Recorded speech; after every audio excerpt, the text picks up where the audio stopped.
Hi, this is Kaden from VIA Value Investing Academy. Now, thanks for joining our evenings, a deep dive series, right? Which is one of the episodes of many of the deep dive series that we have done for the past couple of months. And there are about 52 of you watching this, right? Yeah, very good. Thanks for watching. Now, for this evening, it's going to be quite exciting because we're going to talk about two very important topics. The first topic that we're going to talk about is if there is a recession coming. Is there a recession coming? Or rather, let me just paraphrase, it's a bit broken, right? Would there be a recession soon? Or is a recession coming? Wow, one sentence I repeat so many times. So that will be the first topic that we're going to talk about. And then whether is there a recession, is it coming, is it coming soon? I think the key thing is I'm going to present some of the economic indicators and some telltale sign, right, which signify that most likely a recession will be coming. So that's the first half of our deep dive series.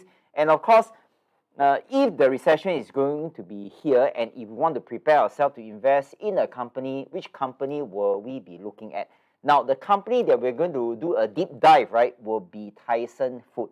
Now, the last thing we need is we go and pick some very high-tech company and so on. So what we are looking at is we want to look for some companies that whether there's a recession, no recession, good times or bad times, right, we have to eat.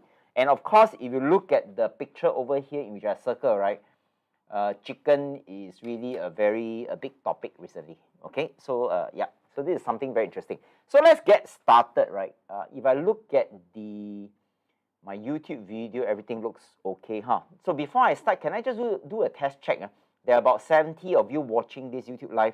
Now, if you can hear me, right, and if you can see the slides clearly, is it okay? Just type yes or type 1 so that I know that everything is fine before I go into the detail.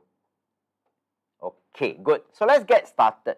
Now, here there's a disclaimer. I'll just read up a couple of things, not all, right? Now, just to let you know that, VIA is an educational company.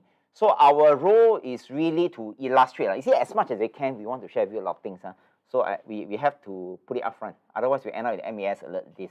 So we state it up front, right? So remember, the intention of a case study is really just to illustrate, right, the application of value investing methodology, which is my passion, right? And various methods, a valuation method in the context of real-life companies. For tonight is Tyson, right? For the continued learning of value investing methods and investors' education. So remember, right? In no event shall VIA or me, myself, Hillary, be liable to any viewers, you, guests, third party for any damages of any kind. Yeah, arising out of the use of the content sheet here. So remember, last sentence, right? Neither VIA nor the authors tonight makes any representation or warranty as to the completeness and accuracy of the information shown in the case study today. Okay, so let's get started. Now, the first part, I'm going to talk about the recession part. Then after that, we have a short break, and then I'm going to pass it to Hillary. So the most interesting question is a recession coming? Okay, so for tonight, what I'm going to do is I'm going to share with you two category indicators. One is a quantitative indicator, which is numeric, right? The other one is a qualitative indicators. Okay, so let's get started, right? Now, in this slide, you can see that the heading says this market measure has a perfect track record for predicting US recession. What amazing, If there is an indicator that have a perfect track record for you to predict US recession, wouldn't it be nice?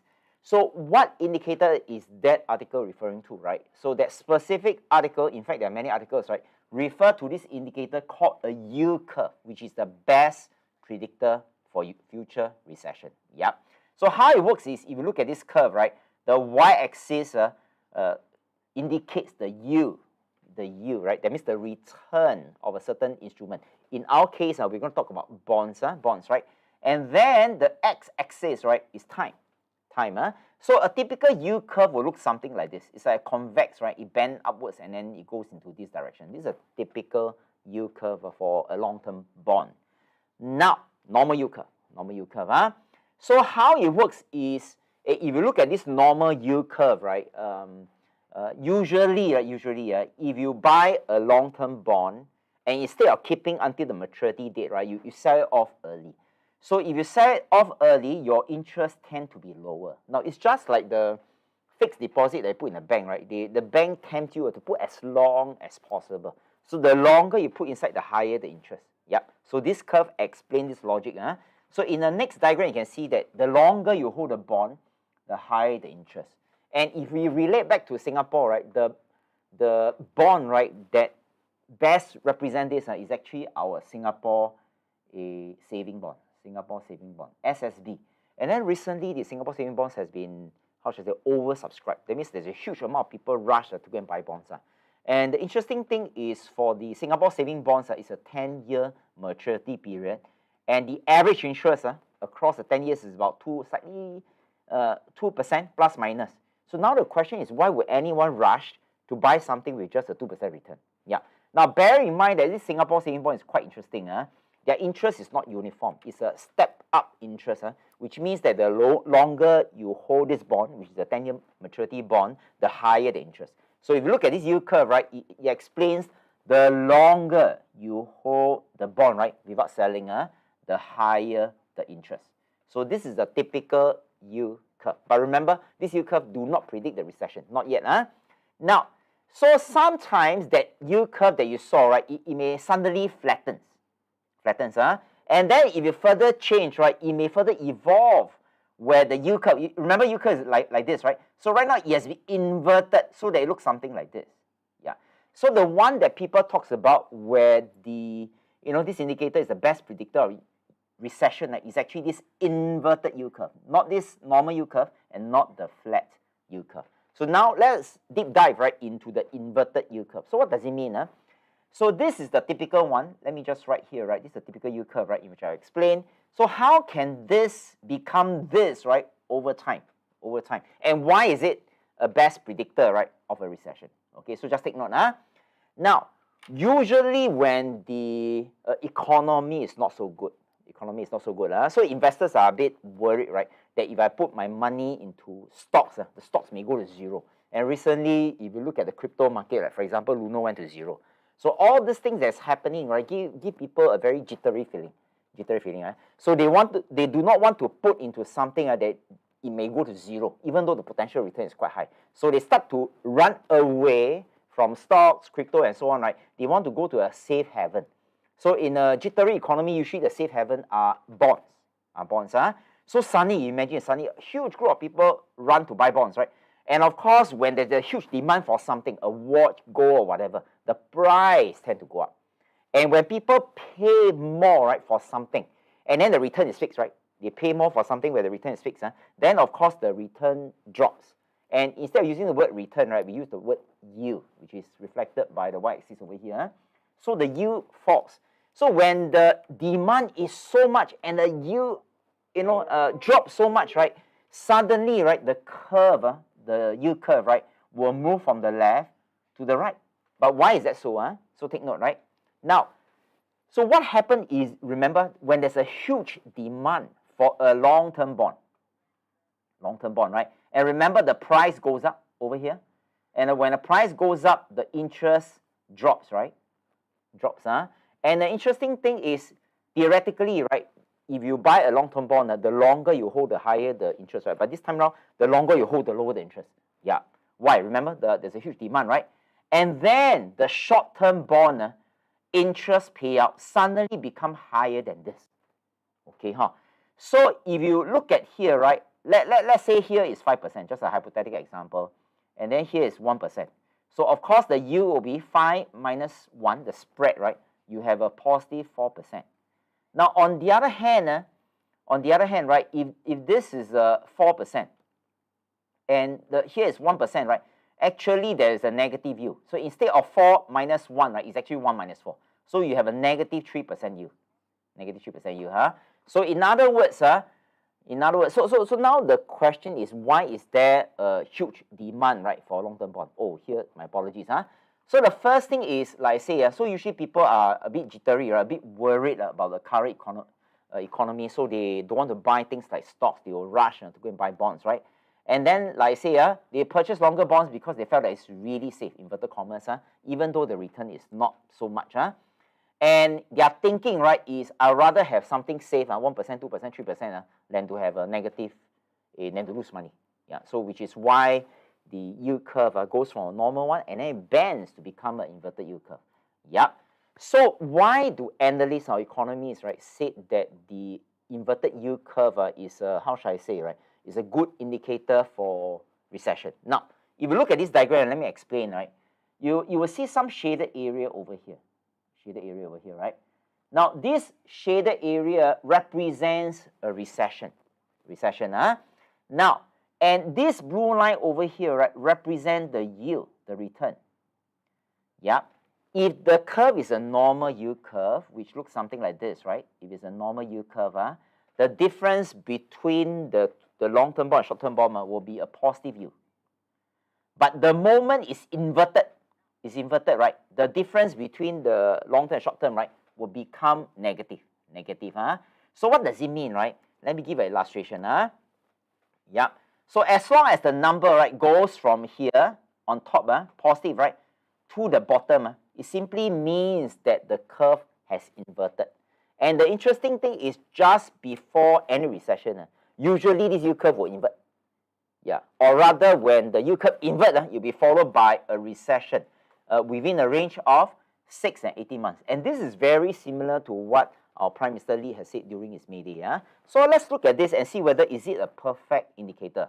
Yeah, so the first one, can you see where my red arrow is? Yeah, so red arrow, curve inverted, then do you see followed by this gray zone, a recession. Then the next one, right? Yeah, the curve invert again, you see, followed by a recession. Then the third one, the curve invert again, you see, followed by a recession, and so on. Yeah, so you may notice, you can debate, why is it so, but the interesting thing is that there is some form of correlation, association, right? The moment the yield curve is inverted, and then that's it, it will be followed by a recession. And this last graph over here, right, shows there's a very short recession over here. So the width of this gray zone is very narrow, right? So if you look at this part, this is somewhere in March 2020. So in other words, when the pandemic arrived, it caused a very short recession. In fact, Singapore was in a recession, I think, in the third quarter or fourth quarter of 2020. Yeah. So now the question is, has the curve been inverted, which may coincide with what our PM Lee say, right? In the future, 6 to 18 months, there may be a recession. Okay, so let's look at where are we today. Now, if you look at where are we today, you see there's this article that it says Treasury yield curve invert. Yeah, it has been inverted. So let me just summarize because it's quite a lot of things, right? So you can see theoretically the short-term return, right, should be less than the long-term return. But do you realize that this number, right, is more than this? Yeah, short-term interest is more than long-term one. So in other words, the curve has been inverted. And if you look at the government bonds, 2.56, right, short-term, which is 5-year, right, is higher than this 30-year Treasury bond, right? Yeah. So again, these are two quantitative indicators that the yield curve has been inverted, which means that if we base on the past historical facts, right, most likely there will be a recession. Okay, And by the way, these are all data. This is not what I feel, what I think, right? But these are all historical facts. So you may notice that on the left shows those incidents, right, of yield curve inversion. And every time when yield curve inverts, there will be a recession. And the recession will trigger off a bear market. And the bear market will trigger off a stock decline. Can you see? And there's a huge range, right? Some very little, like 11%, right? Some is as high as 80%. That is 1929. Anybody know what happened in 1929? That's the Great Depression. Well, but fortunately, right, unfortunately, after the Great Depression, there was never a depression. Except that the no more chicken, then maybe give you some form of depression. But other than that, the stock market never have a depression ever since 1929. But what we have experienced through is a recession. Recession is usually about 50%. Yeah, 50%. So let me just pause here for a short while and let me just summarize, right? As of this point, yeah, as long as a yield curve inverts, it will always be followed by a recession around 6 to 18 months. Historical fact. So this one. But let's look at other qualitative, let's look at other indicators, which is qualitative indicators, right? So let's look at here. Now, this is the one that I spoke about where our Prime Minister mentioned that, oh, what will likely cause a recession, right, by 2024? That's about six to 18 months, huh? And our Prime Minister Lee mentioned something during the May day, which is the 1st of May, right? So you can see here, he said on 1st May that May, not guaranteed, right? Recession in 2013 or 2014, and the factor that triggered this, right, could be the Russia-Ukraine war and China's strict COVID-19 regime. So initially, my thinking, my simple thinking is Russia attacked Ukraine is so far away, right? How does it affect us? Then I realized that the energy, right, actually comes from them. European countries are affected, US countries are affected.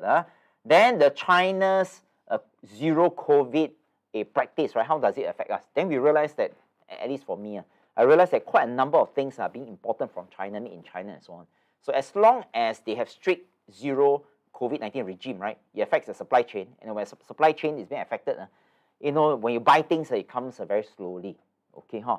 Then, of course, if the recession comes, it further triggers what? Job losses. And just imagine that we have so-called, just came out of the woods, our pandemic became endemic, right? And then, this thing came, right? And then, of course, cut in wages and so on. But, of course, the good news recently is the civil servant, right? Their salary went from 5% to 14%. This one happy, huh? Then our Mr. Lawrence Wong get promoted, right? So I'm not very sure after promotion, his is the 7% range or the 14% range out of 1 point something million of salary, right? But let's come to here, right? So what are the trigger, right, that could further push, that enhance the chances that we're going to have a recession? So a couple of things, So if you look at the topic over here, what causes recession? First one, a sudden economic shock, which can be anything. Yeah, you did not foresee. For example, the Ukraine-Russia war, nobody foresee that there's going to be a war that goes on. And of course, nobody can foresee, right, that how long this thing is going to last. Then the next one is asset bubble. If you go all the way back to 2001, right, the asset bubble are actually dot-com companies, who doesn't have any form of revenue model. VCs pump the money in, they don't see the money, they withdraw, right, the bubble collapse. And of course, right now, instead of dot-com companies, we are talking about what? SPACs. Yeah, SPACs, quite dangerous, SPACs, right? And then we talk about unicorns. Yeah, all the names is very nice, right? Very sexy, right? Yeah, just to let you know that most of such companies do not make a single cent. Yeah, but the valuation is in the range of billions. And it's called unicorn, if I remember correctly, the minimum criteria, I think, is about 1 billion, right? 1 billion, then Angeline was saying about the monkeypox. Well, maybe the NFT, that's why they put the monkey here. So then the next one, of course, the crypto. All these things, just my personal opinion, is not a fact, right? I think NFTs is a hype and it's quite useless. And that applies to crypto, right? Crypto, right? And then too much inflation. Yeah, too much inflation. We all know about inflation. So these are the 3 qualitative criteria that further increase the probability that there will be a recession.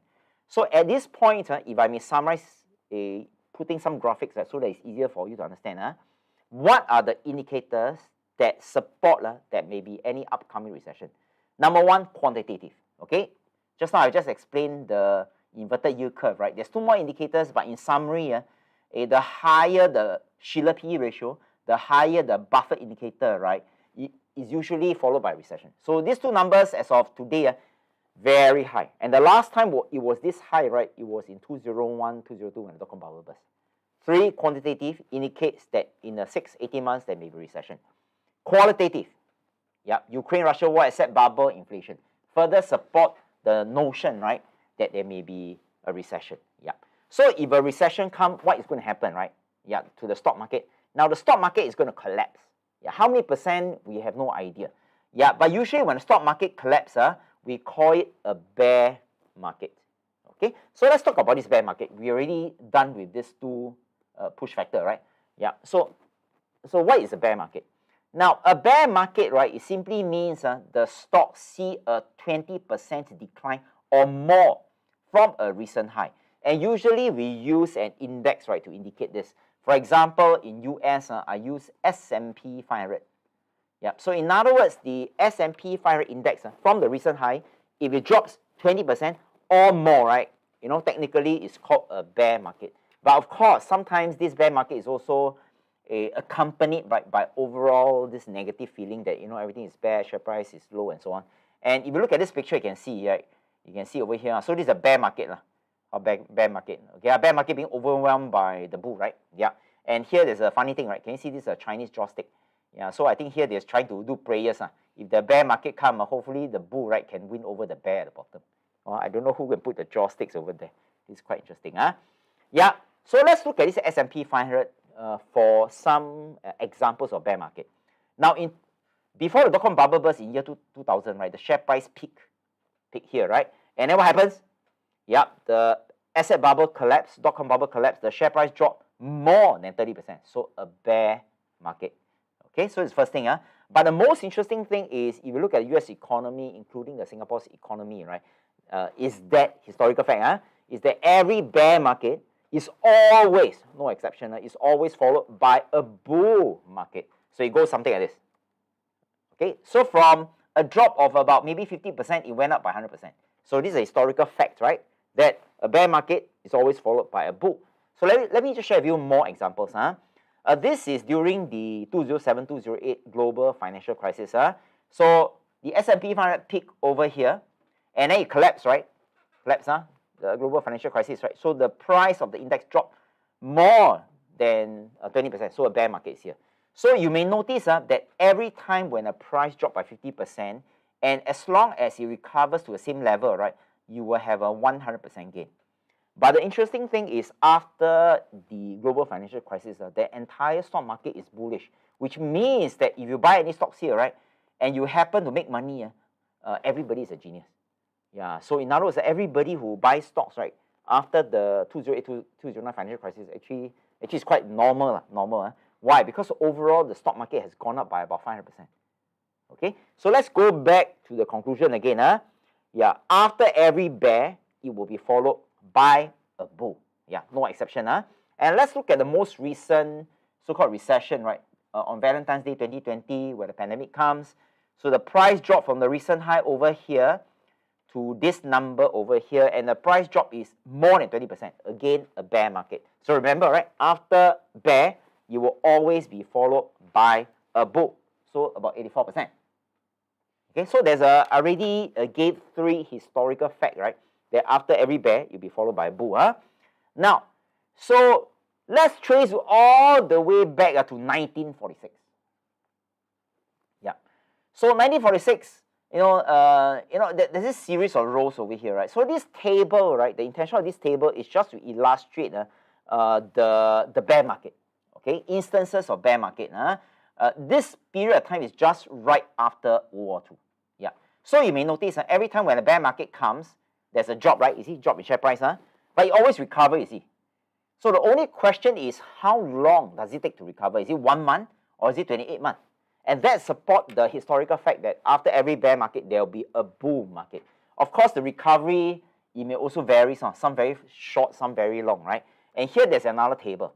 Yeah, another table, right? But to summarize, to save you time, to summarize, the historical factor, at least based on the US economy, right, is every bear market will always, with no exception, be followed by a bull market, which is why every time when there's a drop, there's always a recovery. Okay, so what does it mean for me and you, right? So remember, let's come back here. Let's put all the dots right into this picture, right? Remember, when there's a recession, the bear market will come. And after every bear, right, you'll be followed by a bull. And this is of 100% certainty, right? At least for the US stock market as well as the Singapore stock market. How long? We are not very sure. Yeah. Now the question is, if I go back to this slide over here, right? So now the question is, when is the best time to invest? Yeah. Is it during the bull market when the share price is already up, has already recovered, or we are still in a bear market? Okay, so let's play this game. We have about 154 people watching this, right? Now, this question is quite simple. Say very easy, do very difficult, right? So maybe I let you type your answers onto the chat, right? You can type bull or bear. You can type number 1 and number 2. Okay, so when is the best time to buy? Is it a bull or bear? Yeah, it may a few seconds on lag, right? But it's okay, Yeah, so actually the answer is actually the best time is the bear market. Yeah, say it's easy, right? Theoretically, this YouTube live is like quite easy, right? Yeah, but most people don't do it. Most people, right, will always buy during the bull market. Yeah, most people, So now the question is, I want you to just imagine, right? Imagine you are in a room with 1,000 people. Yeah, 1,000 people, right? And then the bear market comes. And the bear market, remember, is always accompanied by pessimism. Oh, things are not so well, we should tighten our belt. In a bear market, everybody tighten belt, right? And everybody tighten belt, nobody want to go to shopping mall and buy things, then the business close shop. So it trigger off a whole series of things. So I want you to imagine you're in a room, 1,000 people, bear market comes, 999 people, right? Rush to one corner, right? 999 people rush to one corner and press sell. Whatever stocks they have, they press sell. And then you're the value investor because you've just taken Cadence, right? 4-day value investing program. And Cadence say you must go to the other side, and you're the only one person. Go to the other side and press buy during the bear market.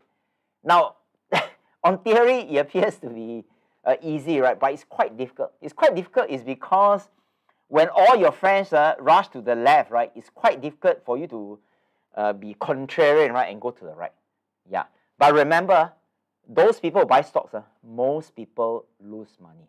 So the most dangerous thing, right, is you follow most people whom you know are going to lose money. Yeah. So in order for you to make money, right, you have to do what most people don't, which is when people go to the left, you go to the right. When people go right, you go to the left. Yeah.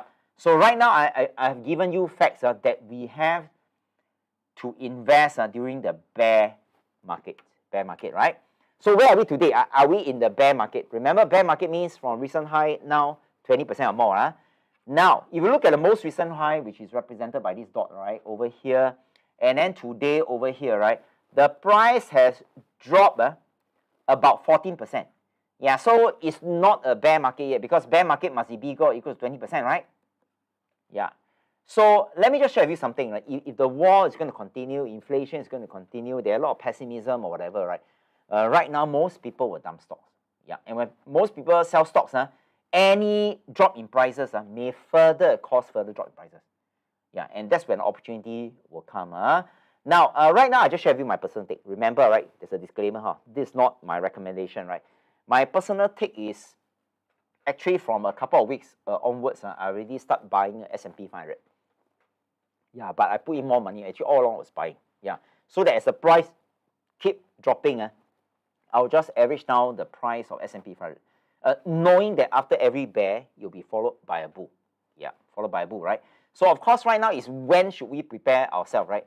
Should we wait for the recession to come, then we prepare, which may be too late, or before the recession comes? And obviously, the answer has to be number 2. Okay, number 2, we have to prepare before the recession comes, right? So, of course, to prepare, there are 2 key ways of preparing. One is we must know what to do, right? Before it comes, okay, if it comes, this is what we're going to do. Okay, then, for example, before the storm comes, we have to prepare the umbrella, raincoat, or whatever. So we must know what to do. And to buy the umbrella or raincoat, right, we need to have cash. Yeah. So these are the 2 things that we need to prepare. And one of the reasons why we want to do this deep dive, in which I personally find it very meaningful, right, is because most of people lose money in the stock market. So I think it's important for us to provide information, right, as factual as we can. Yeah, maybe some form of inference as well, and then so that you don't lose money. Yeah, and of course, we not only don't want you to lose money, we also want you to make money. And to do that, of course, you must know exactly what to do. Yeah, and of course, how to do it. Now, so before I go into the next part, right, maybe I'm just going to ask my colleague to play a video, but before he play a video, I just want to share with you the context. Yeah. The contact is this lady here is Wendy. Wendy is our value investing program graduate. So you look at his age, he's a few years more senior than me. I think she should be either in the mid-50s or coming to late 50s, around that range. So if she's in her mid-50s, and let's say she started working at age 20 plus, right? She would have been working for 35 years. 35 years is a very long time, right? Long time. But of course, nobody want to work another 45 years, and I don't think Wendy want to work another 45 years. Yeah, even if her mind is ready, her body is not ready. Right? So she wanted to retire, right? So now, if I go back to her previous slide, she has cash. Because of age, she has cash, but she must know what to do, right? Know what to do. But she has the cash, but she didn't know what to do. So eventually, she ended up in a master class, and then, of course, joined our 4 days value investing program. And fast forward to today, I think her average income, right, has already far superseded her 5-figure monthly salary. Yeah, so which means that if I take the 5-figure money salary, let's take 10K lah. Let's take 10K, right? So if we take 10K multiplied by 12, 12 months, right, will be 120K. And remember, right, the investment return that you get are non-taxable. Yeah, non-taxable, huh? So imagine what will Wendy say to you, right, with the account of money that she makes, which far supersede, right, her salary. So let's listen to Wendy.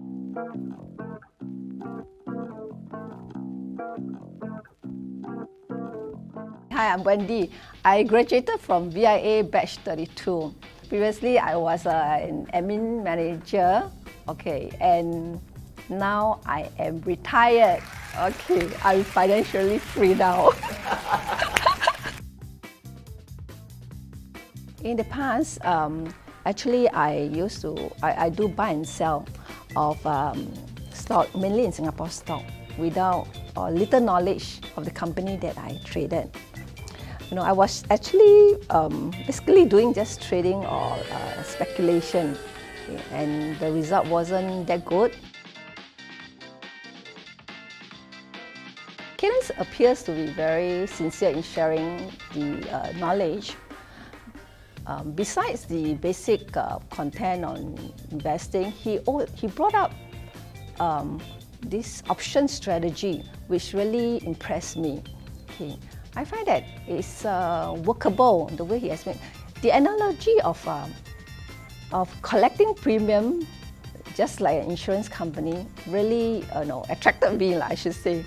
So I was very keen and decided to go for it. I became more aware of the risks and rewards on investment. Okay, it really changed my mindset from a trader to become to be an investor. So I must do the due diligence, to evaluate and assess the qualitative and quantitative part of the company. Actually, I didn't really put that much. I was staggering. Okay, the amount that I staggered, I don't one time put all. So until at one time I was thinking I cannot just put in money, I have to set a limit. First 3 to 4 months, I make 40%. In fact, I made the 100K in 8 months. After joining the class, I tried the option strategy. I started with 1 month. Okay, then subsequently, I also go for weekly. I wanted to increase my profit, so I put in more. With the profit that I make, I sort of like compound it. Okay, I go and sell some more option. With the intrinsic value that I work out, I give myself a bigger margin of safety, about 40 to 50. I check the chart, okay, and look at the price level. When and also the volume. So when it's at the oversold stage, I sell the option at the price 30 to 40%, 40 to 50% lower, lower than the actual price. To tell the truth, yes, it's definitely more than what I earn, yes, per month. I was very happy when I noticed that I'm able to make that much amount every month. I was thinking maybe I should consider to retire early and concentrate on this value investing. At least I have a lot of free time for myself.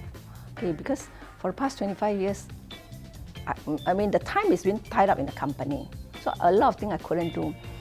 So now that I have a lot of free time, I was thinking to spend more time with my mom. I love to travel around if I can, right? And at the same time to do some of I was thinking to do some charity work. I think you have to follow the proven strategy that was taught by Cadence. Okay, so you do not panic when the price is down, because you know that you have done your homework. Next, you have to continuously improve your skill. Okay, by attending the gathering class or investment seminar to remind yourself of the theory and concept of investing. Yeah. So with increasing experience, I believe you can be successful too.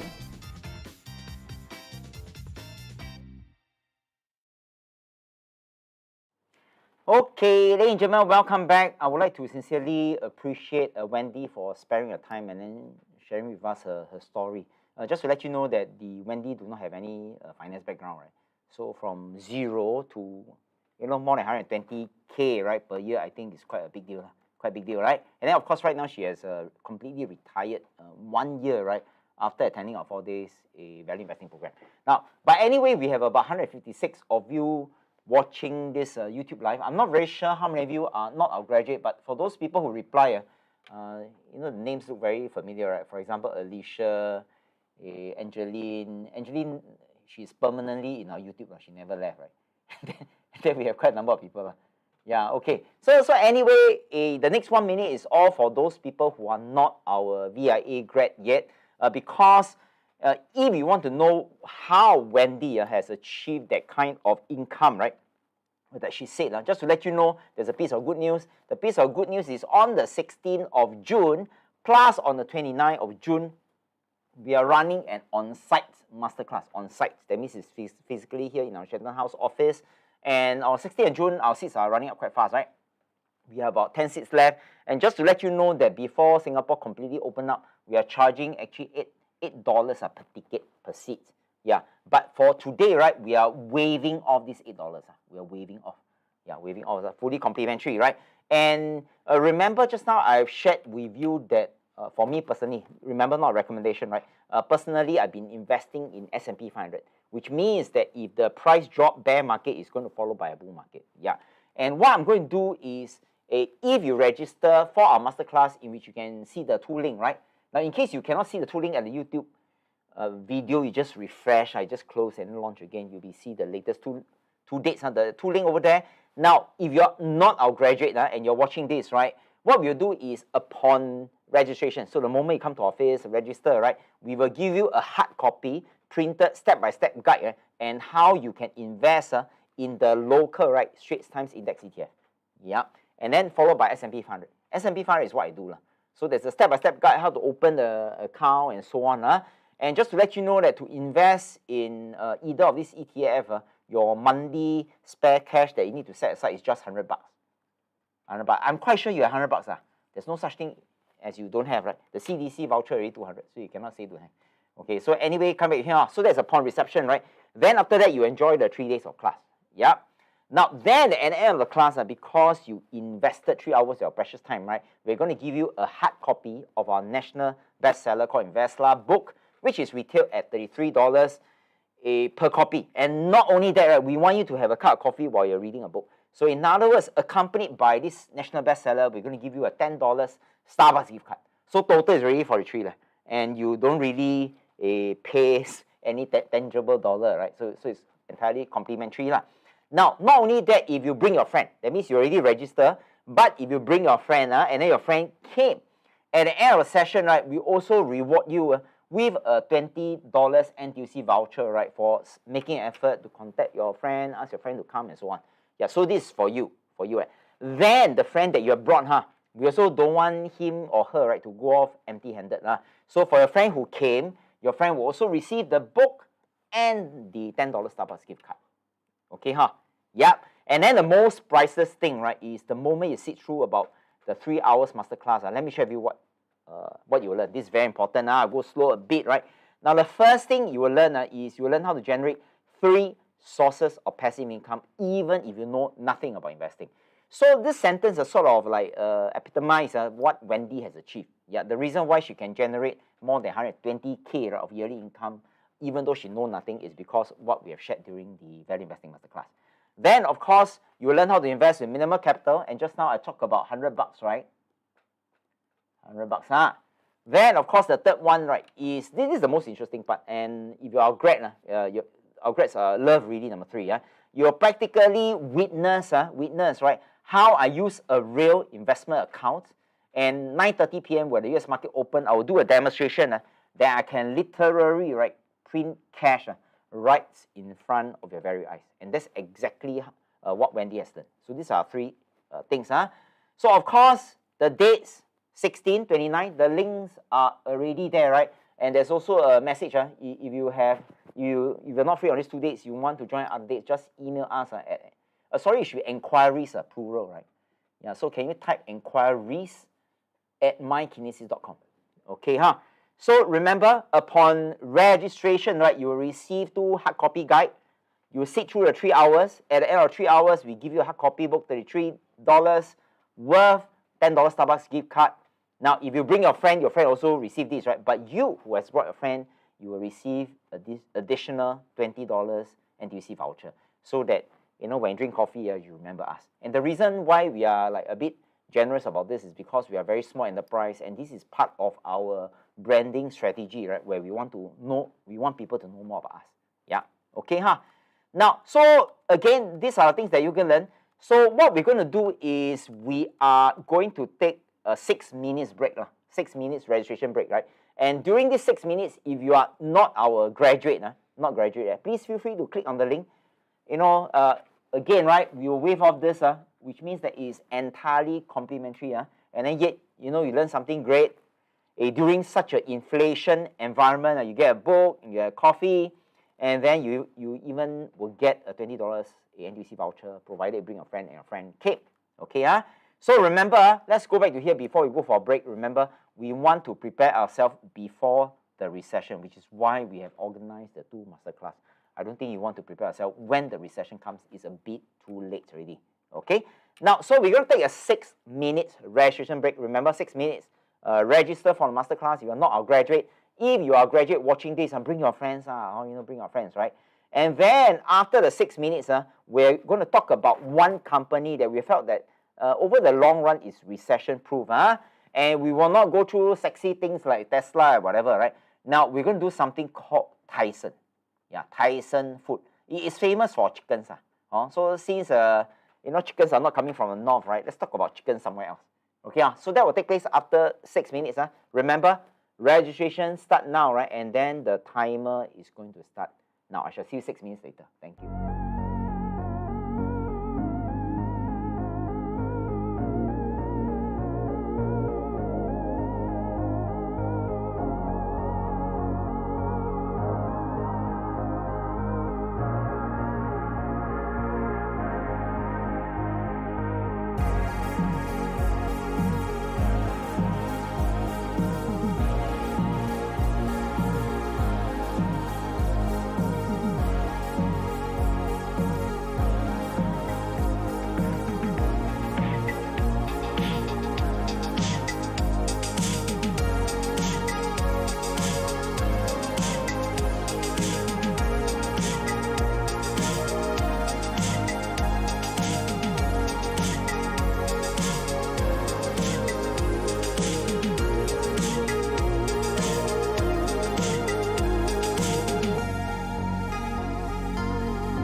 Okay, ladies and gentlemen, welcome back. And then there is this a gentleman or lady, right? He or she said, Sing Hui, I suppose is a guy, right?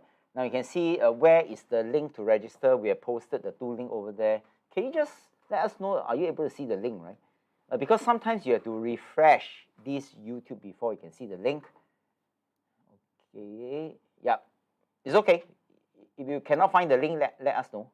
But the links are already there, right? You can just refresh the video. So let's come back to the screen over here. Again, our complimentary value investing masterclass takes place on the 16th of June, 29th of June. The 2 links are there. These are the 3 things that we're going to cover, right?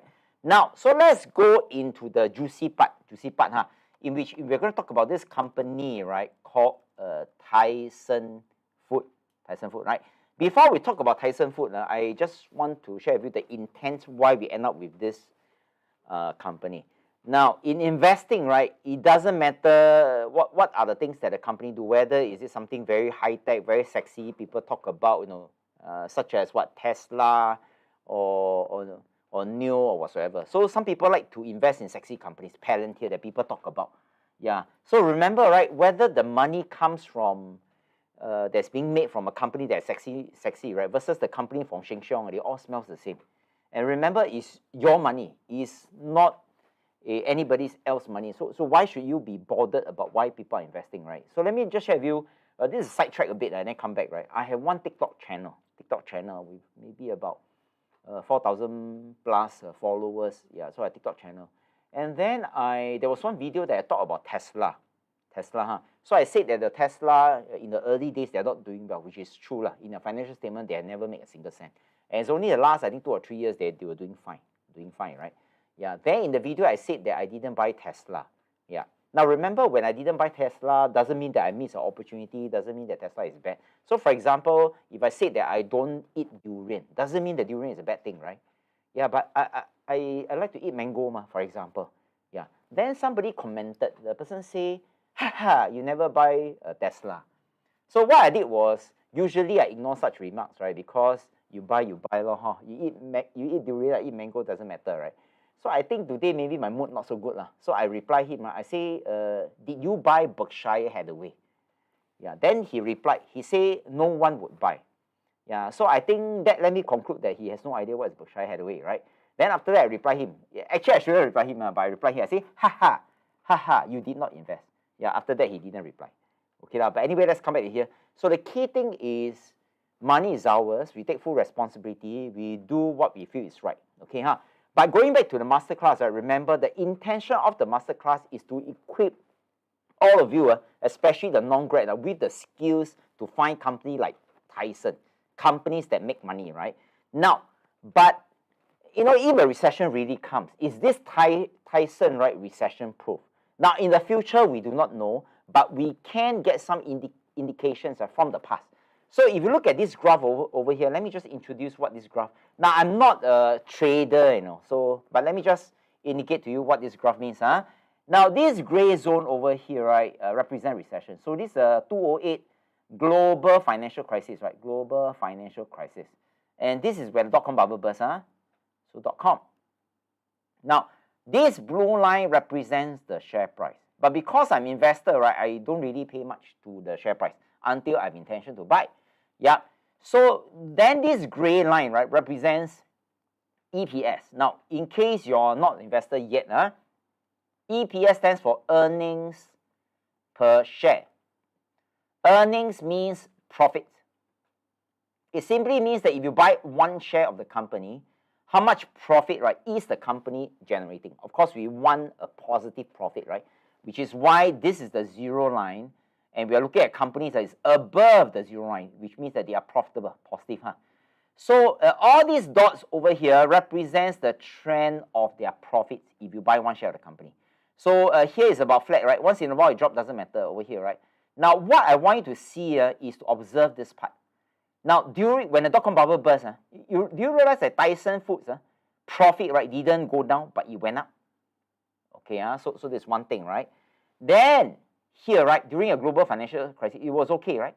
Then it drops, it recovers, and then it drops, and then it recovers. So you realize that in the long run, do you realize that it was okay? And the reason why we want to find Tyson Food is we want to show you that we are looking out for companies where it's recession-proof. So that when recession comes, maybe they just do slightly badly, but overall they're doing okay. So we're going to zoom into one segment, right? Yeah, zoom into one segment, okay? Which is here, the .com. So here is like, we are zooming in. So this is a .com. This is a global financial crisis. So I'm going to slow down. So you realize that when the .com bubble burst, right? Do you realize that the share price dropped very steeply? Dropped very steeply, right? And the riches at the bottom. Yeah, riches at the bottom, But the earnings per share, right? The profit only dropped gently. Okay, Then do you notice that the profits are recover very quickly within this duration? Yes, recover very quickly, but the share price recovered very slowly. And you realize the same trend, right, is repeated during the global financial crisis. Okay, So you can see the earnings percent drop. Okay, Then the share price dropped steeply. But during the recovery, you recover very fast, but the share price recover very slowly, as though there's some lag. So what's the point I want to share, right? The point I wanted to share is overall 2 lessons. Number 1, investors lose confidence quickly, which is the share price drop. And that gives us the opportunity to buy, right? Yeah, because remember, for anything that's good, we know that every bear will be followed by a bull. And then it gains confidence slowly, which is why very slow, right? Yeah. So what? If you lose confidence quickly and gain confidence slowly, I mean, how does it benefit you and me, right, as investors? Yeah. It seems this Tyson, right? Yeah, the profitability, the value recover faster than its price, creating some form of lag time for us to invest. So no hurry. So what does it mean? It simply means that if the recession comes, now be mentally prepared that the profit may drop, but the share price may drop more. Holding this assumption that in the long run, right, the earnings per share will recover quicker than the share price, which means that at this zone, right, you have a lot of time to make an entry, right, to buy Tyson Food. Of course, other companies may also exhibit this similar trend. So right now, at least you know these 2 important lessons. Now, if you want, maybe I leave this screen here for a couple of seconds. Maybe just take a quick photo. This is very important lesson, right? So trouble is opportunity, So every time when the recession comes, I'll look at this diagram, remind myself that, investors lose confidence very quickly, and then it's a matter of time the price will recover. And when it bottoms, or somewhere near the bottom, it's the best time for us to buy. And then after that, you just sit on it and then wait for chickens to be sold. Okay, Got it? Screenshot already? 3, 2, 1? Okay, good. So from here onwards, I'm going to hand over to Hillary, who's going to go deep dive into the Tyson Food, and based on her hours and hours of work. Okay, so let's deep dive into Tyson right now. So I'm going to hand over my airtime to Hillary.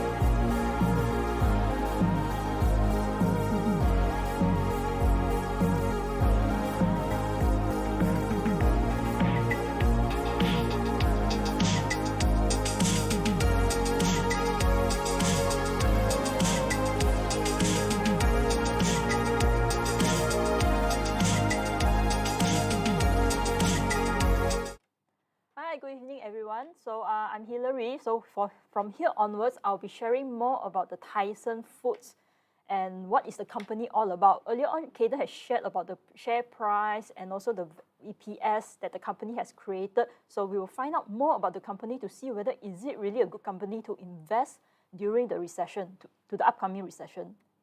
Okay, so first off, Tyson Food is actually one of the world's largest food companies and also a leader in the protein products. So what is actually a protein product? Protein products are products like meat products, like for example, beef, pork, and chicken. So other than that, it's also one of the US largest marketer to this, to the suppliers like retail grocers, food service distributors, national fast food, and also some restaurant chains. So we will deep dive into their distribution channel later. And also, they produce about 20% of these protein products in the US last year.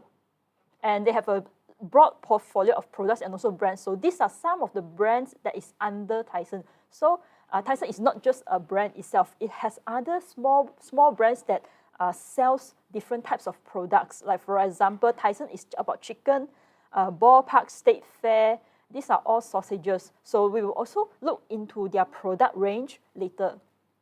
And the products are actually sold worldwide in 140 countries, and they even have some local production in other foreign countries, in several foreign countries, which we will also explore about it. And they actually launched their IPO in 1963, about $10.50. Okay, so it was first established by John W. Tyson in 1935. So he mainly buy chickens and then sell chicken during that time. But when World War II came and there was a food ration, there was a demand in food, he saw this opportunity and he decided to expand the company and started to raise chicken. So Tyson actually started from buying and selling chicken. So their main product is about chicken. But later on, they add on beef and pork, which we will show you later. And the HQ is actually based in Springdale, Arkansas, US. And they have their own 122 food processing plants, slaughter plants, and meat packing facilities. These are in US. So these are the locations for these food processing plants, which is mainly concentrated around the Midwest and also south of US. There's only 1 or 2 at the eastern side. So right now they don't rear pigs and also cattle or chickens, but they work together with the farmers and then buy from them. Okay, so now we will look into the products that they are selling. So first off is beef, chicken, pork, and prepared foods. So prepared foods is actually frozen, manufactured, pre-packed products, like what you see here, like the sausages, and also some other hams, okay?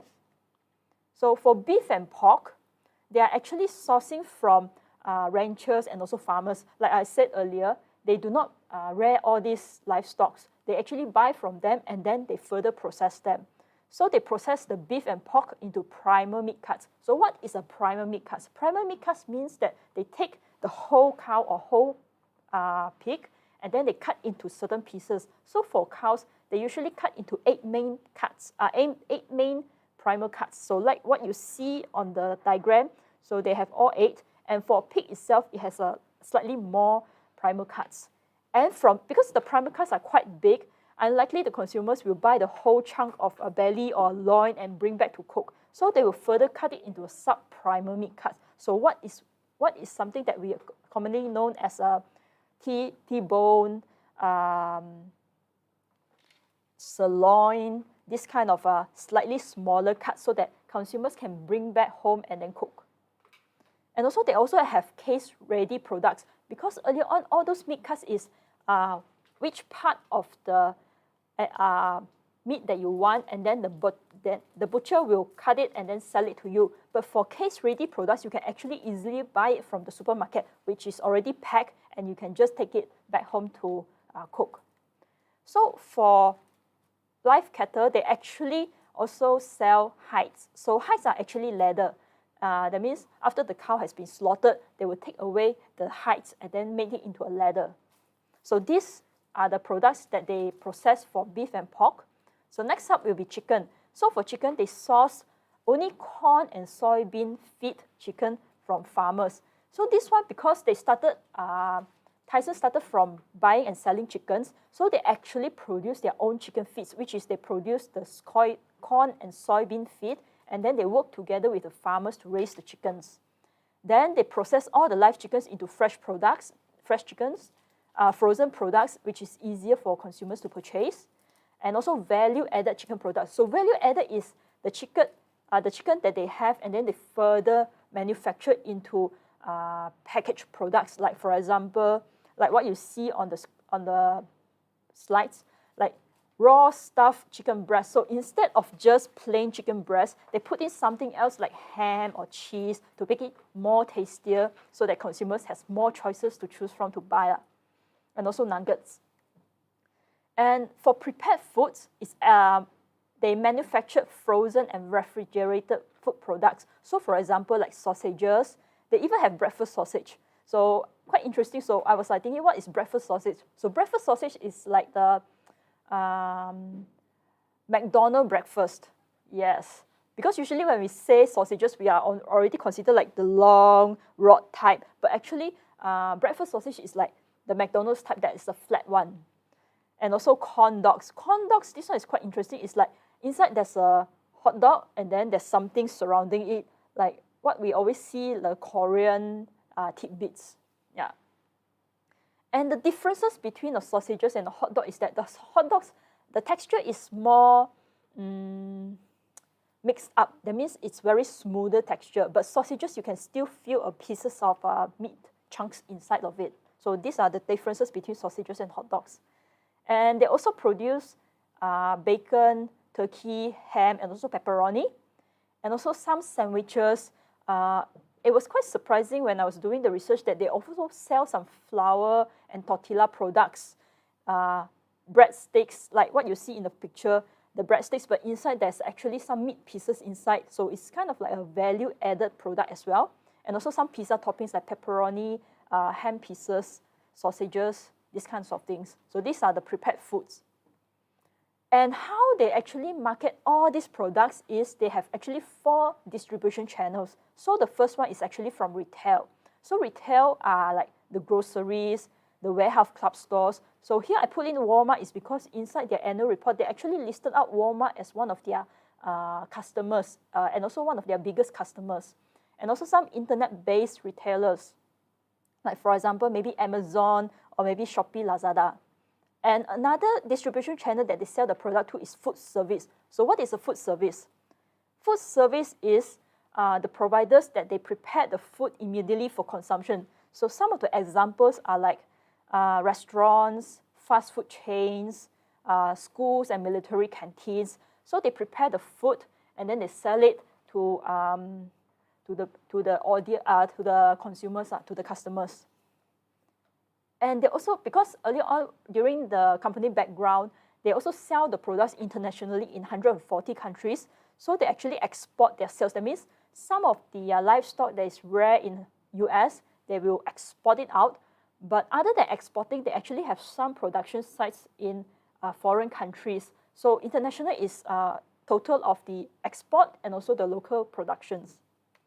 And industrial is like they will sell it to some industrial processing food, like the canned food or some other types of food that need to be processed.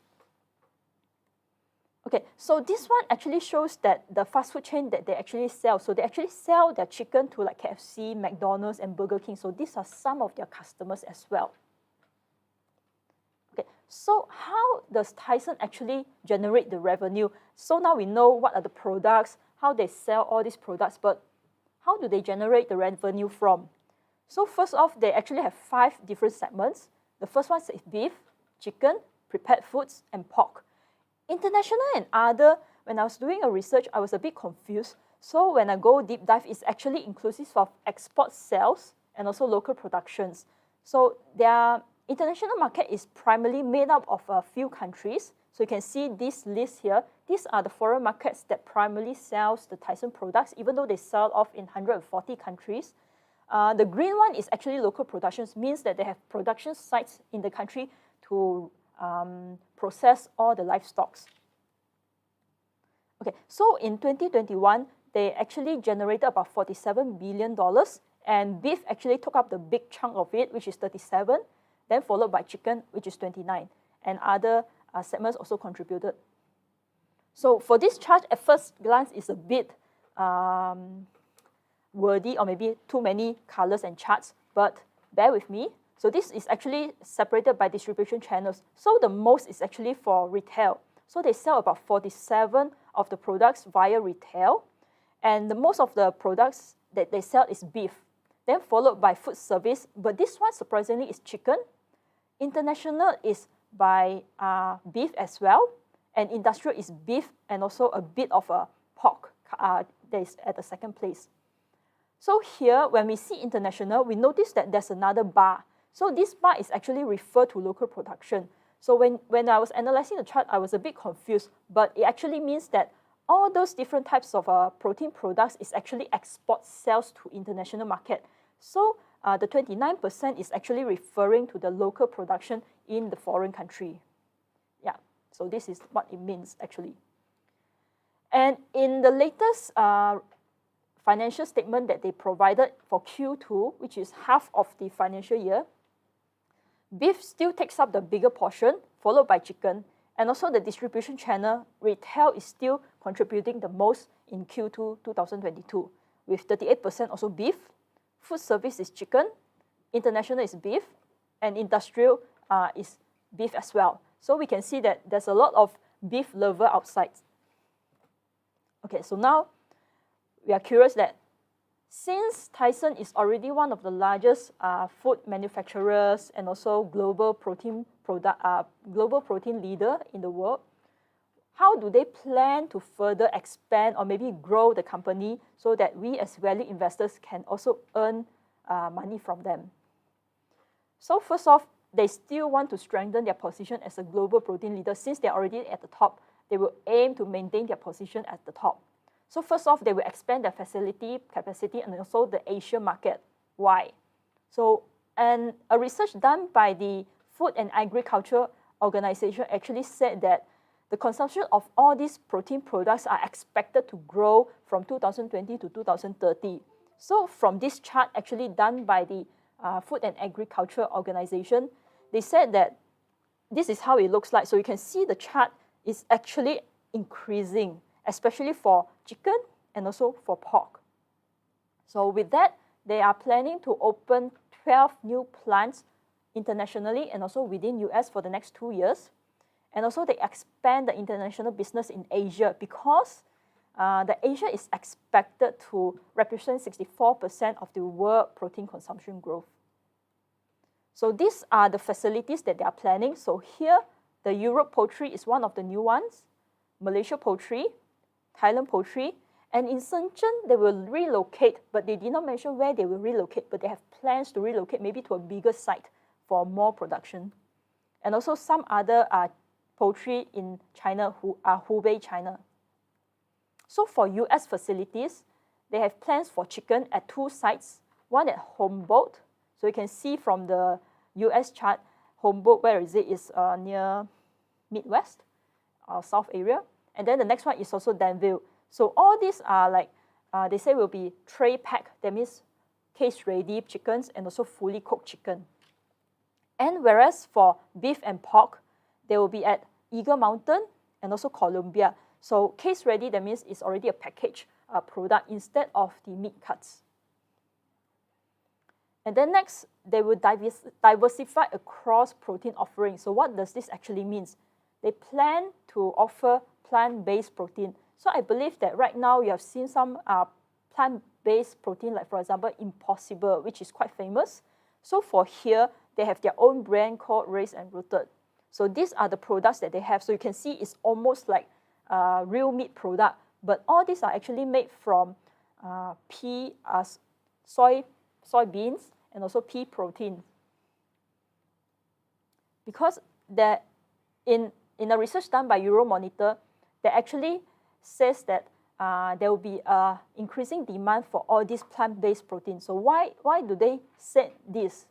It's because in this article, customers are now starting to more prioritize about health and wellness, and they are buying products with certain diets and also lifestyle because there's a group of people that are starting to moving towards more vegetarian and also vegan diets for health reasons. And this one, I learned a new word called flexitarian. So what is a flexitarian? Flexitarian is actually 2 words combined together. It's coming from flexible and vegetarian, so it becomes flexitarian. So in short, it means that this group of people, they are more vegetarian, they take more vegetables, but they also consume small, they are still eating meat, but not as much as possible. Like for example, maybe 75% vegetables and then 25% of the time they are eating meat, compared to like 50-50 for normal people. So this is what flexitarian actually means. So they can choose either eat meat, or sometimes they will choose to eat the plant-based protein. So in an article by Bloomberg, they actually predicted the sales for this plant-based protein. So you can see that it's actually increasing year on year until 2030. And also they have plans to drive operational and functional excellence. What does this actually mean? So that means they are making some plans to increase the productivity savings and also expand the operation margins. It actually means that they plan to cut down on the operation expenses so that they can increase the net income, and also they can generate higher earnings per share for their shareholders. So how are they planning to do that? They improve the operational performance by using a digital solutions, like for example, digital apps and data visibility, so they can actually effectively monitor on the production. And also they plan to modernize and automate some key production systems. So instead of using human labor, they plan to use machinery to do the processes. Okay, so for economic moat by Tyson Foods, the first one is that they have a very wide distribution channels, because we see that they're selling their products to retail, to food service, and also 140 international markets, and also industrial food processing companies. And also they have a very broad product portfolios, not only like fresh products, frozen products, they even manufacture their own value-added products, like for example, cut meats and also processed products. And also you can see that these are the whole range of their brands, and it's not just one brand. So the customer can choose different types of brands.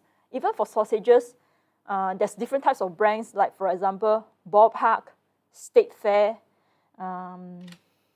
These are actually referring to sausages. Even for beef products, they also have different types of brands. Some beef products is maybe like normal beef products. They also have a premium range of beef products as well. And also they actually have applied some patents for their processes, how they process the meat products. Okay. So for the competitors, we see that actually there's a top global meat processing transnational corporations worldwide. So here they list out 6, but we will look at among the top 3. The first one is JBS, which is from Brazil. Then US, we have Tyson, and then also Cargill from, it looks like from Canada. So we see that from 2011 to 2016, Tyson, even though it's at second place, it's also increasing in terms of sales about 145%. And the latest figure that I get for the sales on the meat and also poultry in US is actually from Tyson Foods. So we can see that actually Tyson Food is a very large company for food companies. And most people are like buying products when they, especially when they buy products about meat and poultry, they know about Tyson.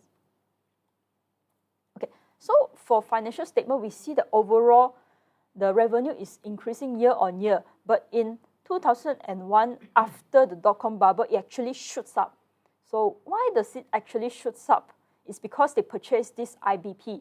IBP is actually a processor for beef and pork, because before 2001, where they purchased this company, they are actually selling only chicken. So after 2001, they added more products into their product portfolio, which is beef and pork. So that's why the revenue increased drastically.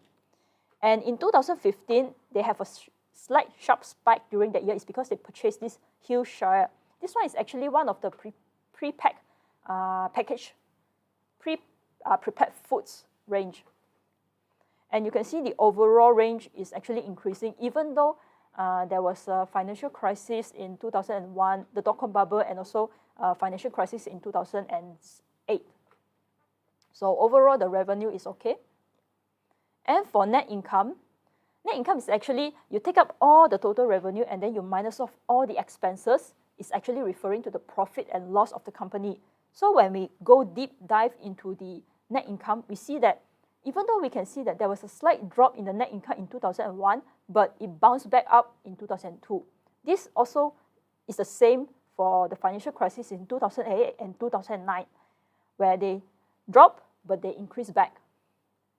But we see that on the red line, which is 0, there's 2 years that is below 0, which means that they are actually experiencing losses. So in 2009, we know that it's because of the financial crisis, but it jumps back up the next year.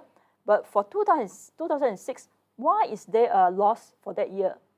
It's because during that year, Asia is experiencing avian flu. And also, there was also a mad cow disease. So they cannot export their beef products worldwide, which affected their sales. And you can see from their product range, 2 out of their 4 products are having issues and they cannot sell. So that's why the sales got affected and they experienced losses during that year. And for 2018, there was a sharp spike. It's because there was a tax rebate for that year. And for 2021, it was because there was an increase in the sales volume. Because during pandemic, people cannot go out and eat, so they buy food back and cook. And also there was an increase in sales price, which caused the net income to increase as well. But when we look at the overall trend, even though there were some small hiccups during the earlier days, but we can see that the trend is actually increasing. So it seems like a good sign too. And for EPS, earlier on, Caden has shared about EPS. So this is the formula for EPS, which means that for every share that the investor purchased, how much profit or how much earnings can the company generate? So for here, we can see that it follows closely what the net income. You can see that the chart is quite similar to the net income. So when the net income increases, the earnings per share also increases. So the overall trend is also increasing. So it's a good sign. And for operating cash flow is referring to the cash flow that is generated from normal business activities. So that means the business activities that Tyson Food is operating and how much cash flow are they generating from their operations. So we see that in 2015 and 2020, there was a sharp spike for these 2 years. It's because there's this thing called account receivable. So what is account receivable? Account receivable is that when a customer of Tyson, they purchase the product from the company, they do not immediately pay, but they are on credit. That means they will say that, okay, I will pay back after 30 or 60 days later. Then they will pay it back. So this one is because during these 2 years, they managed to get back payments from their customers, and there was an increase in their operating cash flow. So that's why we can see that there was a sharp spike. But all in all, we see that overall trend is still increasing. So that means the cash flow is actually being generated from their normal business activities. So it's also another good sign. And for debt and equity is actually referring to how much debt that the company is taking on to grow the company. So from this mathematical formula that I showed earlier, debt divided by equity is less than 0.5. It actually means that for every $100 of equity, the company cannot take more than $50 of the debt. And when I draw the line across 0.5, we notice that most of the year after 2013, the company is actually more than 0.5. So does this mean it's a bad sign, even though 2021 is slightly between borderline? Is this like a bad sign that the company is already in high debt? I'm wary about it. Maybe we should find out more about why is it in a high debt. So in 2014, you can see there's 2 twin peaks. In 2014 and also 2017 was because in 2014, they actually acquired a company called Hillshire. And also in 2017, they acquired Advanced Peer. So these 2 companies are actually the prepared foods segment. So they are actually expanding the prepared food segment, the portfolio of the products. And they are actually using debt to finance all these acquisitions of these 2 companies. So whether is it a good sign or a bad sign, we will deep dive into it and explore more. So for this one, when we say debt over equity less than 0.5, the debt is actually referring to the long-term debt. So we see that in 2014, they are taking about 7 billion of debt. 2017, they are taking about 9 billion of debt. And when we refer to the debt to equity ratio, these 2 years are among the highest. But in 2020, they actually are taking on a slightly higher debt compared to the past 2 years. But when we look at the debt to equity, it's actually decreasing. Don't you find that interesting?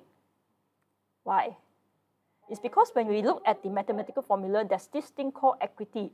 Earlier on, we already explored about the long-term debt, so now we look into equity. So what is an equity? Equity is actually referring to shareholders' equity within the balance sheet formula. So you can see from this formula, we are actually exploring about their balance sheet. So the first part of the shareholders' equity is actually referring to capital. And the capital is like when you start up a business, you need to put in the money to start up the business. So this one is actually called the capital, the money invested into the company in the first place.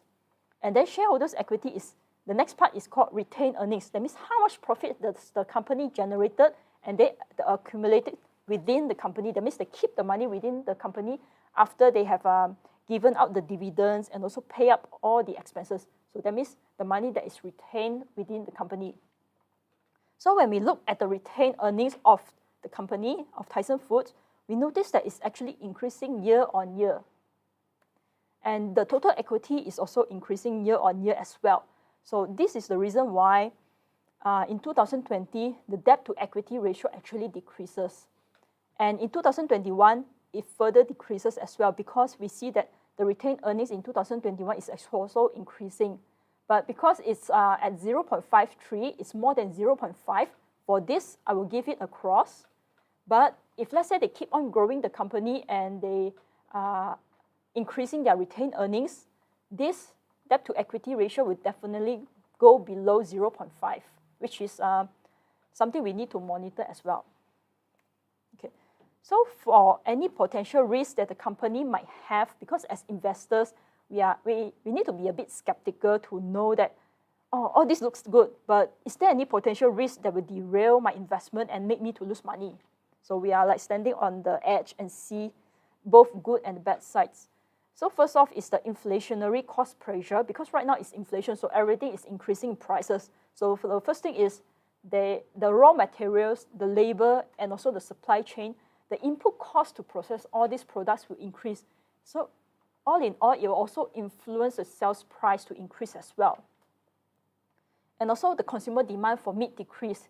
In the event that if let's say there's a higher pricing in the protein products, the consumers may consider to change or substitute their food products to some other substitute products. And there might be a growing trend of consumers that they are turning into become more vegetarian or more vegan. That might also affect their sales. But what we see from the projection by Food and Agriculture Organization, we'll see. And then for animal diseases, like we see earlier in 2006, the avian and mad cow disease is severely affected the sales of the company. So the consumer will be a bit concerned whenever there's any animal diseases and they don't want to purchase, and this will affect their sales and also their revenue. So to conclude about Tyson Food, it is one of the largest food company and also a leader in the globe in the protein products. It has a broad portfolio and also a lot of well-known products. And it has a wide distribution channels to sell off to market their products. And what are the cons? First thing is because of inflationary cost pressure, which will push up the sales price. And also, any potential animal disease will also affect their sales. So with that, I would like to conclude my session. So I hope that you have a better understanding about Tyson Foods and can make a wise decision to decide whether this is a good company to invest. So with that, thank you everyone.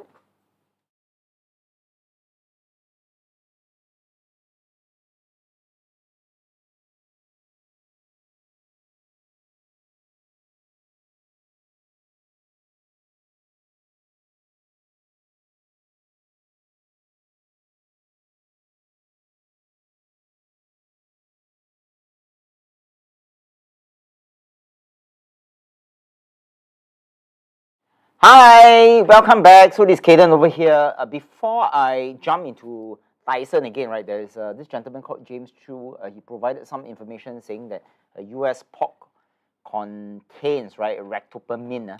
And just now I provided a link, right, from the sfa.gov.sg. You can always click and talk about and you can explore what is this ractopamine, right? I think just now I have a quick look. I think is in US, right? They inject this ractopamine to make the meat more muscular, more muscular. And then there's every single day there is a certain limit where you cannot consume a certain amount of ractopamine. Okay, anyway, the link is over there. So thank you, James. You can have a quick look, right? So let's come back to this company called Tyson. Now, the key thing is if you are vegan, right? I think you have a problem trying to invest in this company because it's like against your value system, right? Because it's a protein market leader. Okay, Tyson Food.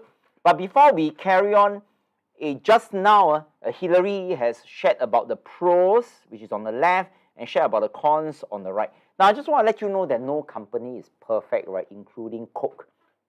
Yeah, including Coke. So we all know that the closest competitor to Coke is actually Pepsi. And then what makes Coke strong, right? Other than the brand, right, is they have this trade secret.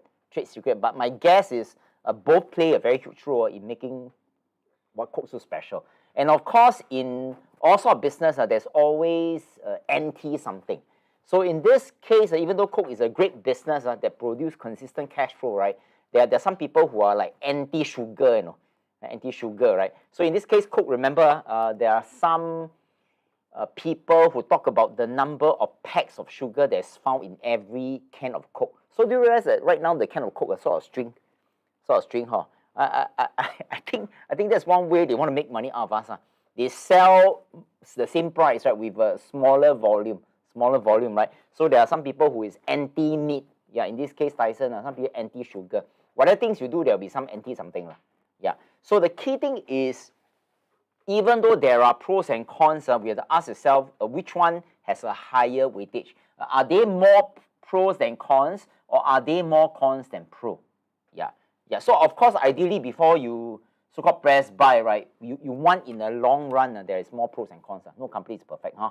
Now, so I'm just going to leave this slide over here. You can spend a few seconds, right, you know, taking a screenshot of this so that you can see the pros and cons.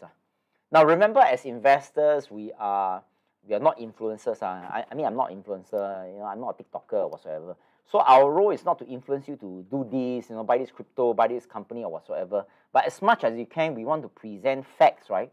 Present facts. In between, you may add in certain opinion, and then after that, you have to see what makes sense. Yeah. So we want to make all of you an intelligent investor, not to make all of you a foolish investor so that you follow shamelessly. Right? So these are pros and cons. And just to let you know that Tyson Food is just one of the many companies that we have done for YouTube Live. And just to let you know that this link, right, in which you have clicked to watch this video, will be permanently in our YouTube channel. And in our YouTube channel, if you look at the screen over here, you will see we've done a lot of things. Like, for example, we even talk about cryptos and NFTs. By the way, even though we are value investors and we talk about cryptos and NFTs, that doesn't mean that we are interested. Because I'm also curious why there's so much hype into a picture, right, a JPEG file that is decentralized, and then people are spending millions out of it. It doesn't make sense to us. So we wanted to know, which is why we, again, deep dive, right, do some research into these two things, present it to you as factual as we can so that you can really enjoy the effort that we have without you spending time researching. And of course, other than cryptos, we have also done Nubank. Nubank is a company that I think has been bought by Warren Buffett maybe about a couple of months or about 1 year ago. And the reason why we talk about this Nubank, because some people misinterpret, right, or misrepresent Buffett and saying that Buffett is interested in crypto. Yeah, but actually the fact, right, is Buffett's company, Berkshire Hathaway, invested in Nubank, and Nubank invested in the crypto exchange. So there's such a long link, right? And then people just compress and say Buffett and buy crypto. Okay, huh? And then here we talk about Synchrony Financial, and we have also talked about Netflix, right? And you realize on the left side, I also talk about the stock market crash. And this video, right, is about, here it says stream 11 days ago, but I don't think it's 11 days ago. I think it's about 1-2 months ago. Yeah, so I constantly talk about the recession, right? And then I constantly update the figure. Then, of course, we talk about PayPal as well. So there's plenty of things.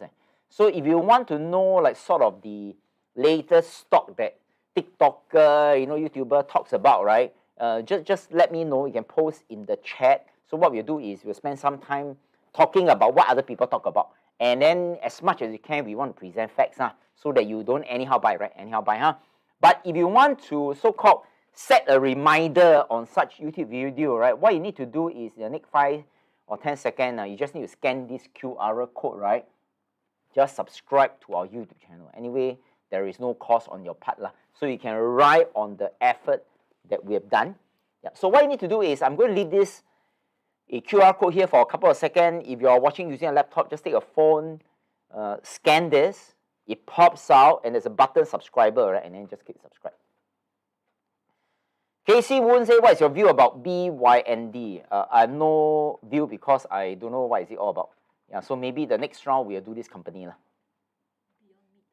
Yeah, Beyond Meat. Yeah. Yes. Yeah, okay. Okay, so you see John, John's question is a typical question, right? Okay, then talk so much. So buy or sell? Yeah. So this is the most dangerous question, right? Yeah. So you see, after we talk so much, so buy or sell. This is quite dangerous, And then remember, before that, we put a disclaimer. In case you didn't see a disclaimer, right? Maybe just for the purpose of John, the disclaimer is somewhere right in the beginning over here. So I'm going to leave this thing over here, right? Remember, so we cannot say buy or sell, right? Because we are not licensed by MAS. So neither My Kinesis Investments, VIA, nor the author of the case study or operator affiliated by any broker, dealer, or licensed financial advisor.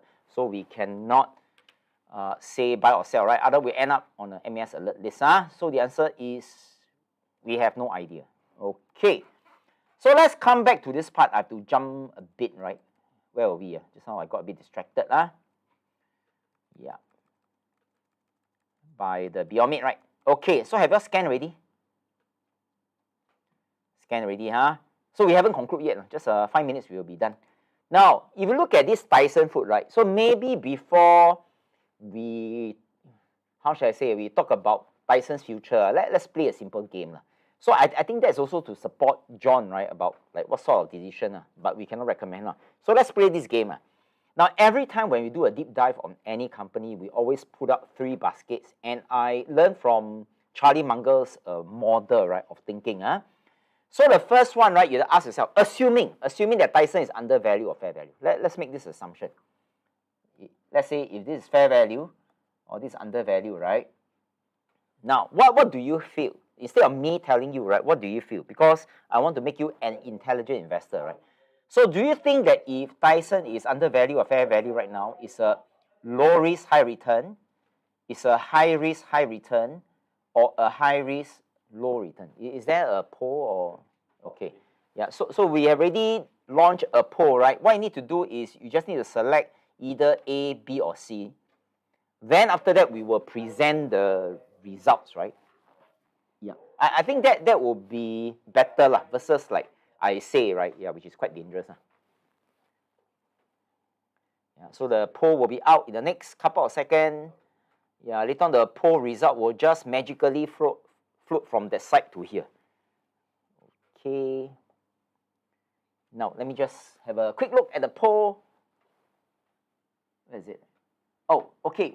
This is very interesting poll, but we only have 5 votes. I'm not very sure. Hey, okay, maybe it's a bit slow, right? Now the 5 votes cannot. Sample size is so small. Yeah, so it's hard. Hey, but there are 158 of you. There's only 14 votes. What about the remaining 90% of you? Okay, but it's okay. Let me just write this down. There are about 15 votes. Yeah, so I'm not very sure these 15 votes represent 150 people. But out of these 15 votes, right, about 90% select A, and 5% here and 5% here. Okay, thank you. Thank you. So if you look at the screen over here, so 90 is A. So of course 5% is B and C. Now remember, when 90% say A, right, doesn't mean that you have to force yourself to put A. So what you need to do is, based on the facts that we have shared, you see whether does it really belong to A. So remember, as an intelligent investor, the question that you always ask is when you see a company or whatever, right? The question shouldn't be, hey, can you please tell me, is it a buy or sell? No, that shouldn't be the question. The question that should not be directed at whoever that's presenting. The question should be directed at ourselves. So in other words, we're supposed to look at the mirror. So we look at the mirror and ask ourselves, based on the information presented by Caden and Hillary, is it A, Is it B? Is it C? And because the answer is being, it's come out of you, right? So you take full responsibility. Then, of course, if there's any credit, you make money, the credit goes to you because you're the one who make a choice, right? Yeah, so good. Angeline say unable to decide. Very good. Most likely she's a vegan. Okay, well, she's struggling to decide. Okay, so let's carry on. Now, I'm just going to move to this part, right? Earnings per share, right? Earnings per share. Now, this is the so-called the latest year's result. This is 2021, 2021, and their financial year ends September. So here is 8.34. So you will see right here, there's a huge jump from here to here. Now, so usually when I look at this latest year's number, right, and I also want to look at the latest quarter. So the latest quarter is actually December 21 and March 2022. So you look at these two numbers. So remember these two quarters, right? So it's like 6 months. So if you look at these two numbers, it's about 5.3 something, So it's about 5.3 plus, 5.3 plus, right? And then here is 8 point something. Now, assuming that the third quarter is also 3, then assuming that the last quarter also 3, we may end up with maybe more than 10. So the EPS may spike up, may go up, right, in the 2022 September financial year. And usually when the EPS go up, the share price will go up. Okay, so let's come back to the part, this one, right? What is its valuation? Based on what I observed from Guru Focus, right, they said that the valuation is a fair value. Fair value, that means it's not very expensive, it's not very cheap. And based on what Warren Buffett has said, Warren Buffett has a quote. Let me see whether I could recall, right? So Warren Buffett say, I would rather buy a good company at a fair price, right? Yeah, versus a fair company, at a good price. I think something along the line. I realize that there's some mistake here and there, but this should be the quote. Okay, so the poll is already out. Now, so let me just draw a conclusion. Okay, maybe before I draw a conclusion, somebody talked about BNYD, right? BNYD. Maybe I escape for a short while. So I just let the teammate know, right? I escape for a short while. I'm going to come back to the slide. So I'm just going to answer the question. Yeah, answer the question, right? This is a bonus. What food again? Yeah, Beyond Meat. Beyond Meat. Yeah. By the way, just to let you know that Burger King has this a plant-based burger. My wife likes it, Yeah, but I don't really like it. I find it a bit hard.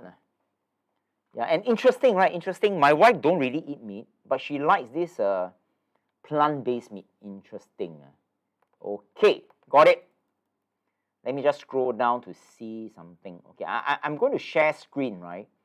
And I just need teammates' help. Now, you should be able to see the earnings per share over here. Let me just annotate. Yeah, Beyond Meat, right? Now, just now Tyson Food, you know the revenue goes up, the earnings per share go up.